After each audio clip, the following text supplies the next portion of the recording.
Namangan viloyatidagi bog'chalarning birida bolaning oyog'i kuyib, birinchi yordam ko'rsatilmaganligi aytilmoqda. Nimaga kuydirib qo'yib, qo'lingdan kelganini qil deyapsiz?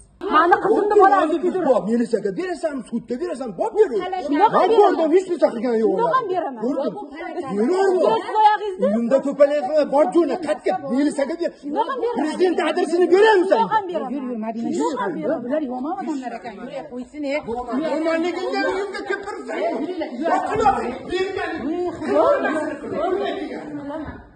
Joriy yilning 23-aprel kuni Namangan viloyati Pop tumanining Sanqishloqda joylashgan oilaviy bog'chalardan birida bolaning kuyish holati yuz berdi.